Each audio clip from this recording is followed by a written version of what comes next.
everyone, my name is Jenna, but you guys can call me Jen, and welcome back to my channel. Welcome to a video that I've been meaning to film and have been planning to film for a while. Welcome to my preferred plotting structure, I guess is the way to say that. So, my preferred plotting structure has always been, asterisk, since I've really started thinking about plot structure and putting stories together with a plot structure and an outline. So if you guys didn't know, I am a very strict outliner. I cannot start writing unless I have an outline and an ending. I wanted to kind of walk through my favorite plot outline and my favorite plot structure, which is this lovely Save the Cat beat sheet. On a broad spectrum, this is one of the many versions of the 3-act plot structure that you can have. It is the most common plot structure out there in TV, movies, books, all of that. It is the same. All of them follow that 3-act structure, and if you look at a lot of plays, like Shakespeare plays, there are usually 3 acts, and you kind of follow that structure as you go. Of course, there are many other types of plot structures out there. I'm actually very interested in the 4-act plot structure and the 5-act plot structure, and I probably will be delving into those at some point to try and see if maybe they are good for certain stories that I want to tell. But my main one, and the one that I've been following, is the 3-act plot structure. Not only that, I used to follow Katie Tastic's 3-act, 9-block, 27-something one that she did. She has a name for it that I can never remember, and it is a fairly common way of plotting your stuff out. She calls it the 3-act, 9-block, 27-chapter. Now, I used to follow that myself, but I needed something a little bit more structured.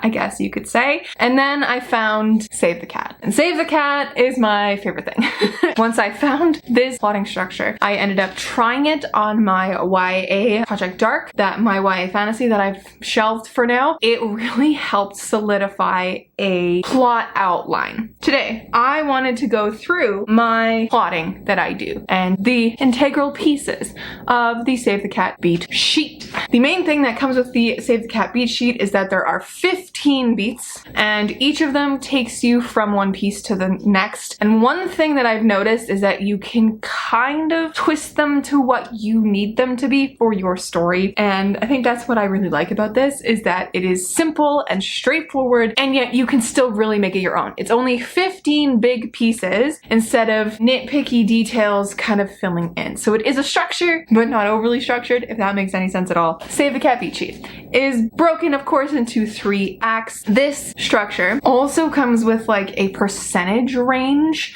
So I will do a close-up of this graph. So the percentage range goes from 0 to 100%, of course, and it shows you kind of where everything is supposed to fall, or should theoretically fall, as you're going through your story, which is a good way to balance your story. Let's go through this. So Act 1 is, of course, your beginning act. Act 1 is usually the smallest act. It is balanced almost exactly with the final act, with Act 3, but I do find that when I'm reading most books, Act 1 is the shortest. It is the least amount of page time. It is usually done, for example, in a middle grade, within the first 15% of the book is when you have everything starting and moving and that kind of thing, because it depends on how easy and how quick you want to catch your reader's attention. Of course, in a book like Brandon Sanderson's Way of Kings, that follows a completely different plot structure, because I believe Brandon included 3 different books in that book, how he plotted it out. There's like 3 different big stories in there.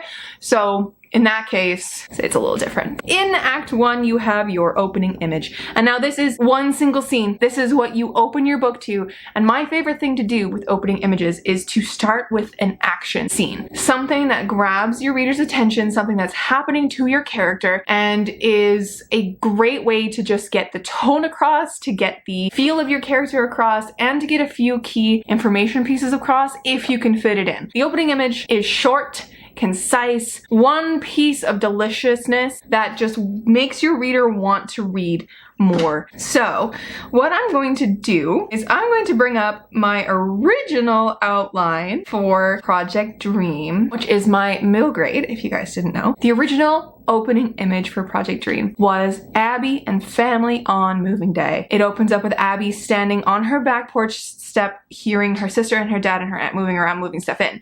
So this original image has changed a bit. It is still moving day in Project Dream Draft 4. It's still moving day, but she's not on her back porch or anything. But that was like the opening image that I saw. Abby is going through crisis after crisis because it's moving day. She doesn't want to be there. She's not, like, her mom's not there because her mom moved on previously. Like, it's all sorts of chaos in this one opening scene that you really see. So beat number 2 is called Theme Stated.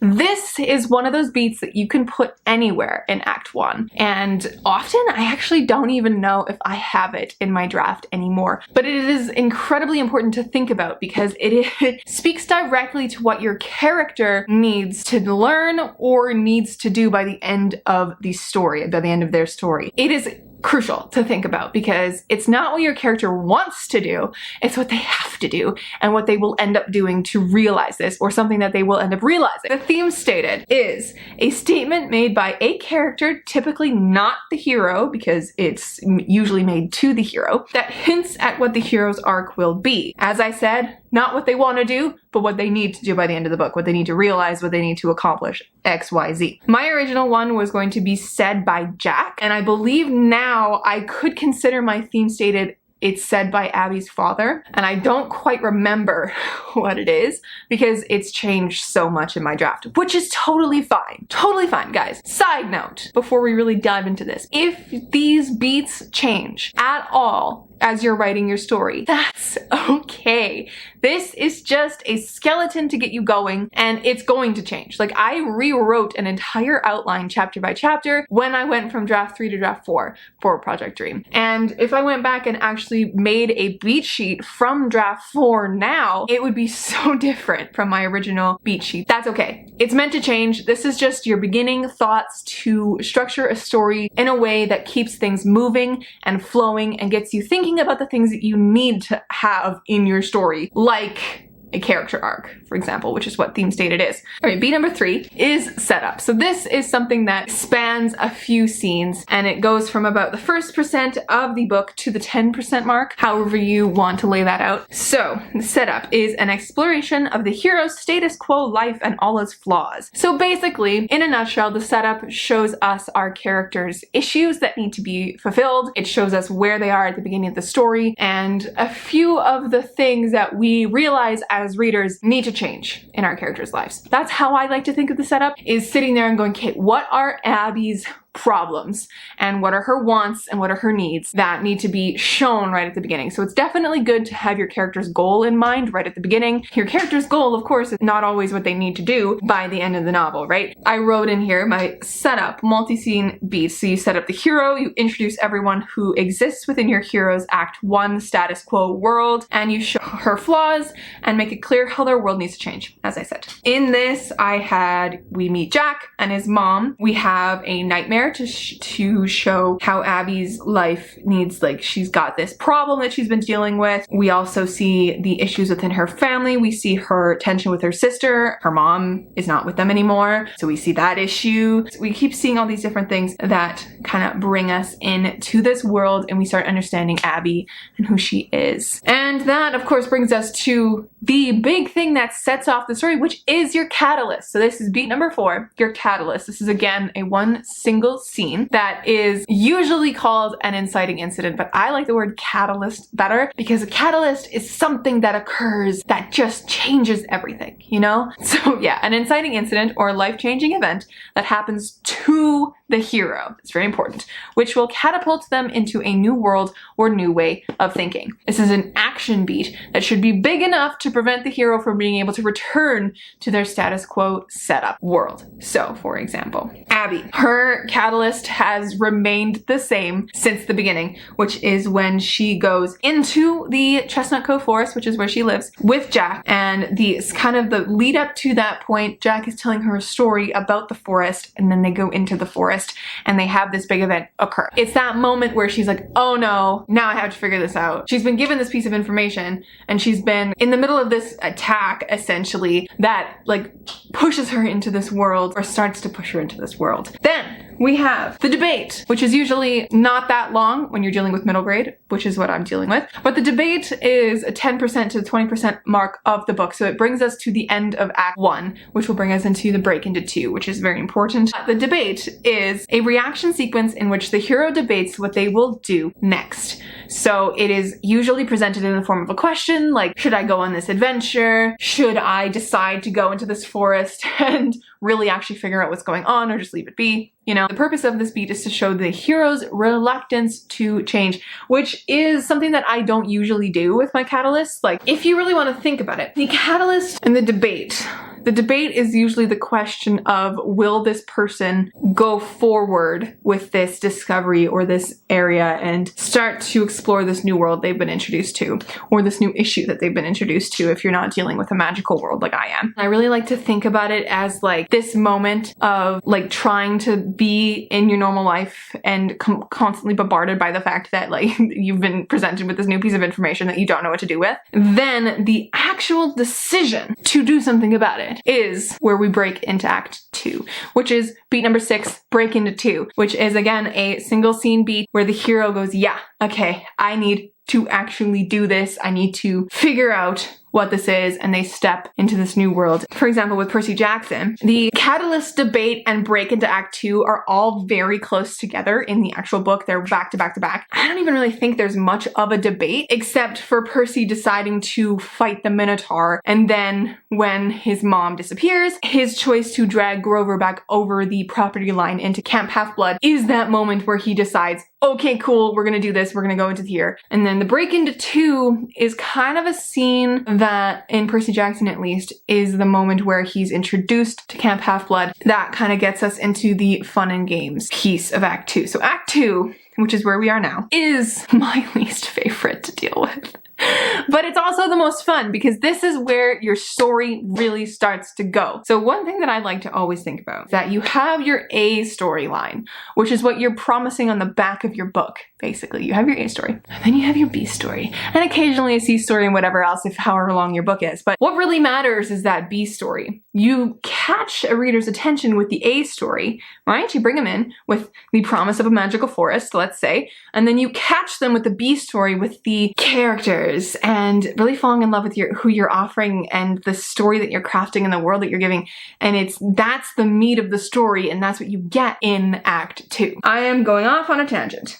So break into 2. I've kind of explained break into 2 enough. So B number 7 is another one, just like theme stated, that kind of goes anywhere in Act 2, usually near the beginning. This one at least is like the introduction of new characters. So B number 7 is called B story, the introduction of a new character or characters who will ultimately serve to help the hero learn the theme of the story. Also referred to as a helper character, this can be a love interest, a nemesis, a mentor, a family member, or a friend. With my story, because I'm presenting it as an urban fantasy, a lot of Abby's life before she really gets into the magic of the story near the end is spent at school.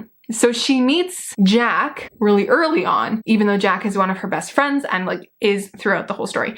She meets the rest of the gang and these kids who will help her through the whole thing in Act 2. So that's where you really have those important characters. I'm gonna bring Percy Jackson into this because apparently that's on my mind. Act 2 is where Percy meets Annabeth and Chiron and really digs into all these other characters. So Chiron is your mentor character, of course, because he's literally the trainer of heroes, and Annabeth is his best friend who eventually becomes love interest and goes on the quest with him. You have all that.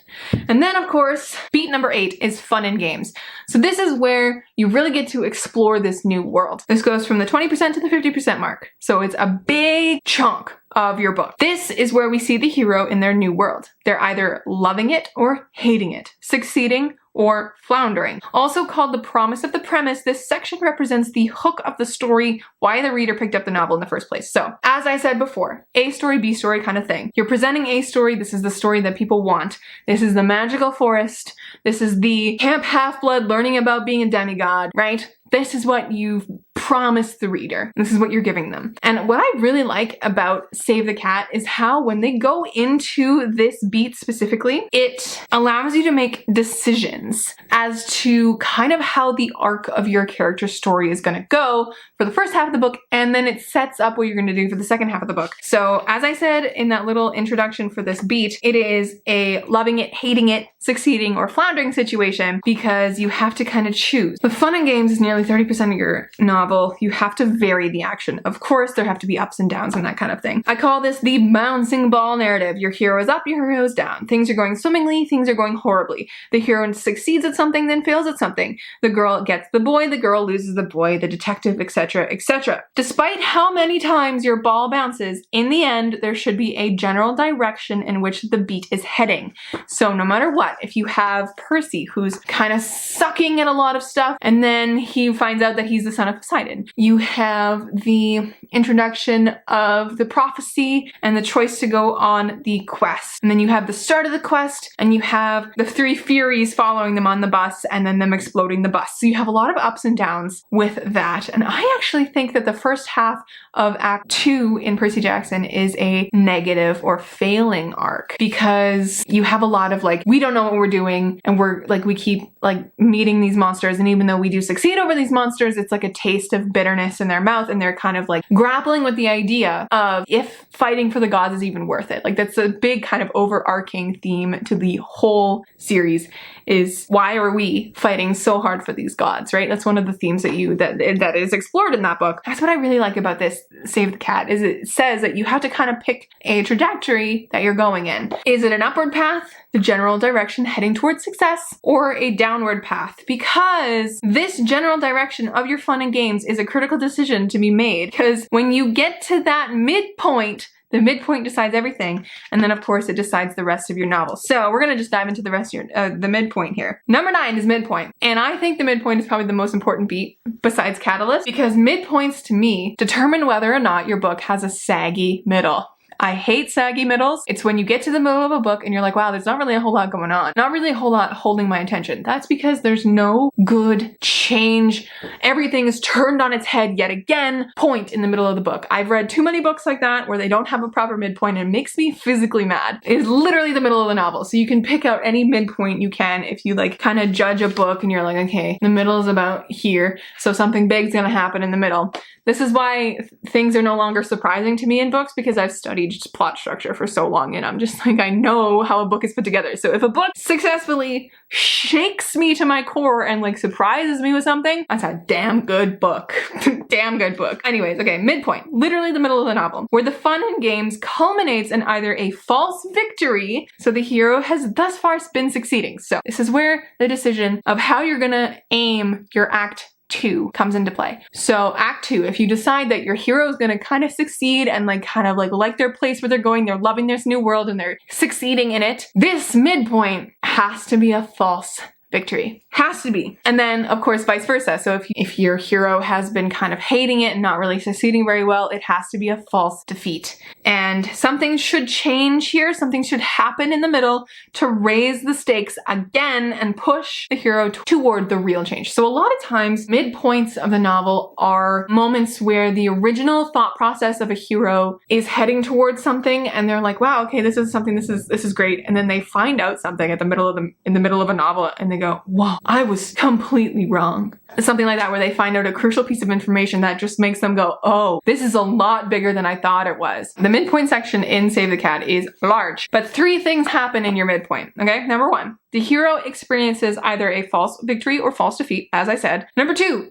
the stakes of the story are raised. And number 3, the A and B stories intersect in some way. So something becomes more real. For example, my midpoint originally was completely weird and wrong. And now that I'm reading it, was a moment when Abby realized that her bully in the story is part of this new world that she's trying to figure out. My midpoint now is more along the lines of Abby figuring out more information and realizing that there are people in this forest, in this magical forest that she's come across. There is somebody behind her nightmares, and she's been picked for something. She doesn't really know what she's been picked for. It's like a moment of big turnaround, and then Jack doesn't believe her because he is terrified of magic and change. So So it's like this big, huge like twist in the story where it actually ends up with Abby in the hospital because she like breaks down with a fever in the middle of it all, which is very dramatic and I love dramatics. So Midpoint. Make it dramatic. It's my favorite thing.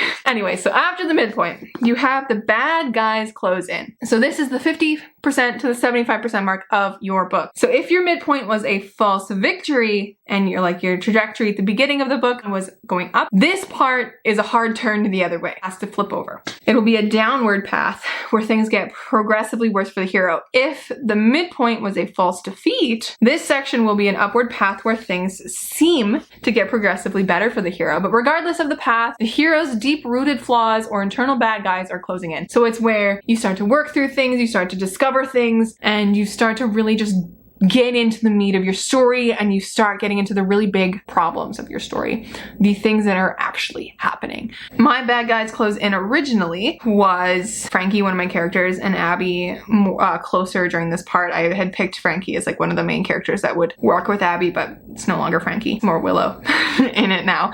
But I had it as like a planning thing that happens. So like more bullying scenes with the bully and that kind of a stuff. And the others are starting to have weird dreams. That's not something that happens anymore.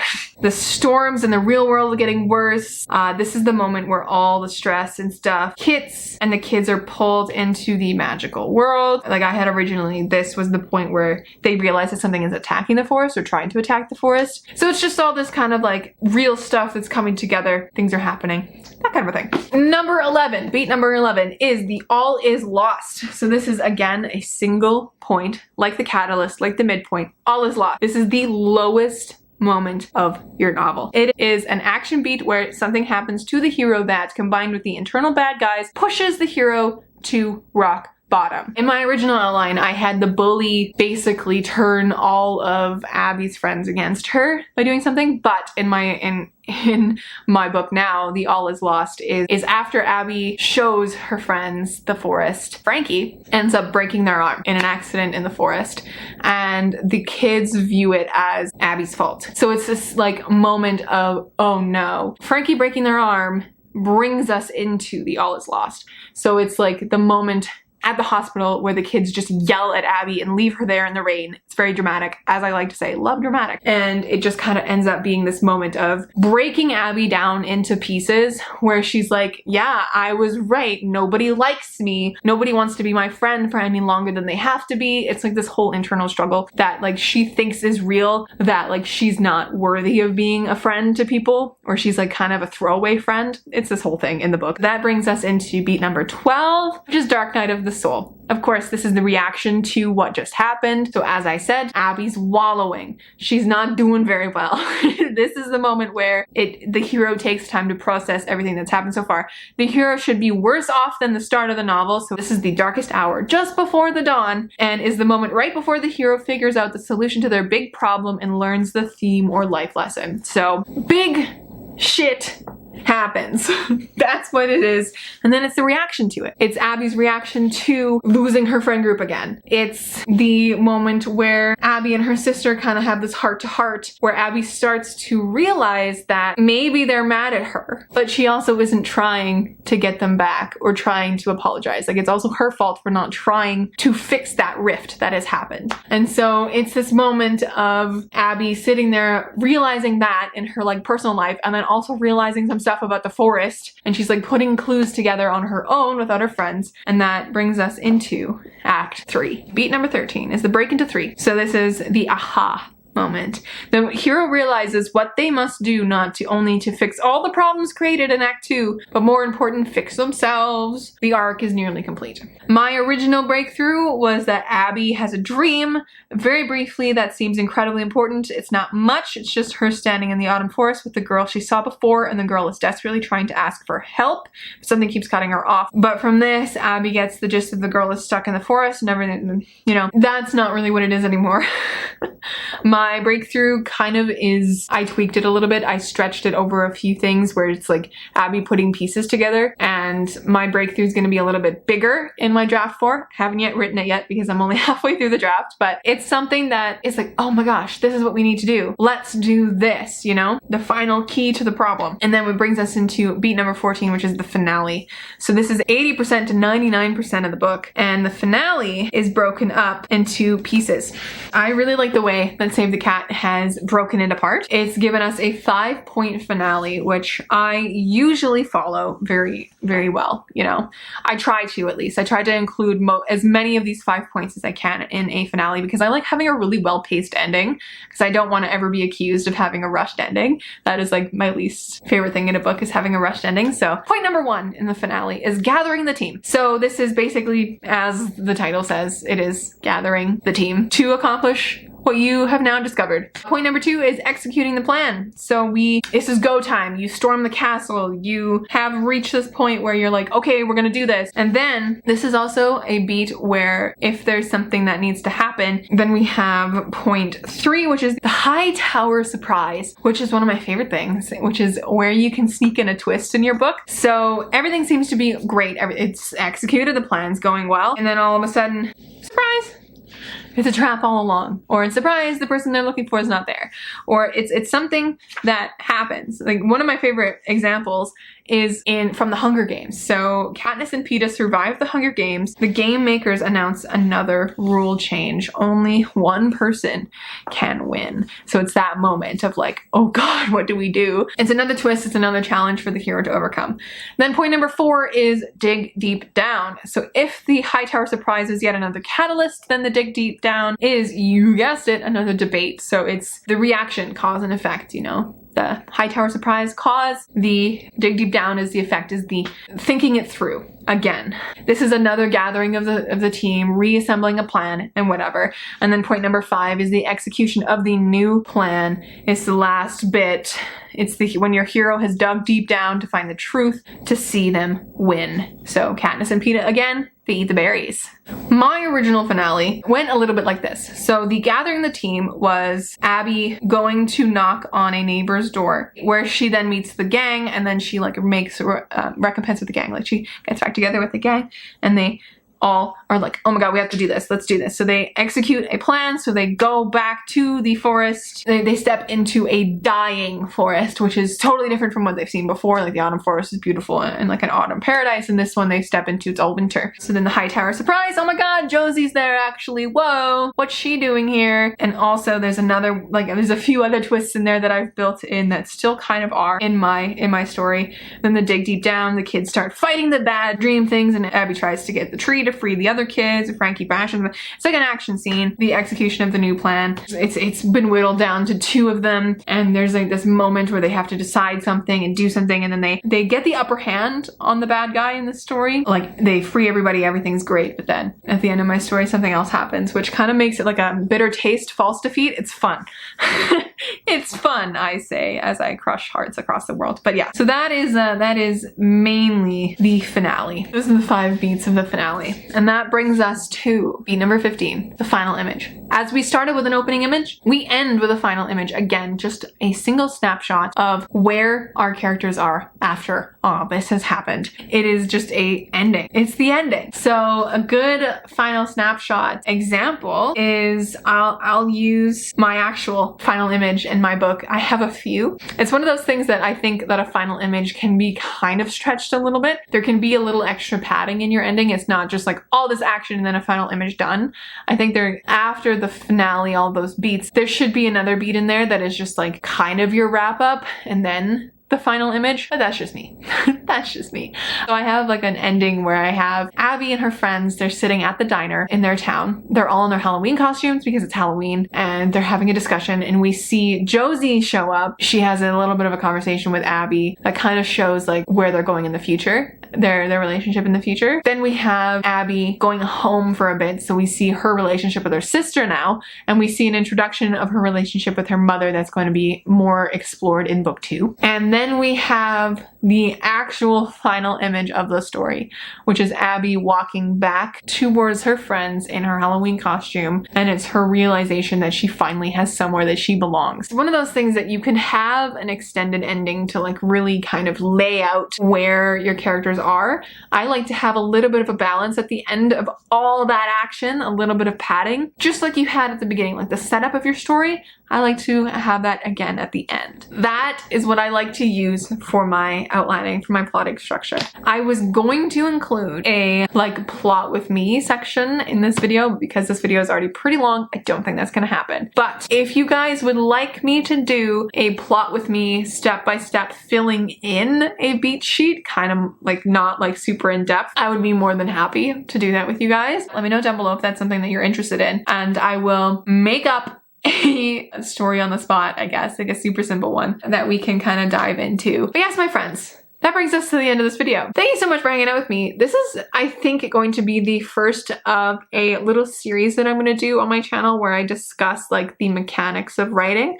So if you're interested in that, make sure to subscribe if you haven't yet. Make sure to like this video if you did. Let me know down below, if you are a writer, what kind of plot structure that you follow. Do you follow the 3-act plot structure? Do you follow Save the Cat like I do? Do you do a different method? Let me know. I'm very intrigued. Also, let me know if you are a planner or a pantser, I guess. A plotter or a pantser. Those are the two. Or if you are a plantser, somewhere in the middle. Let me know. Yes, guys, this was really fun. I really enjoyed discussion videos like this. So I will catch you in another video soon. Stay kind and keep on writing.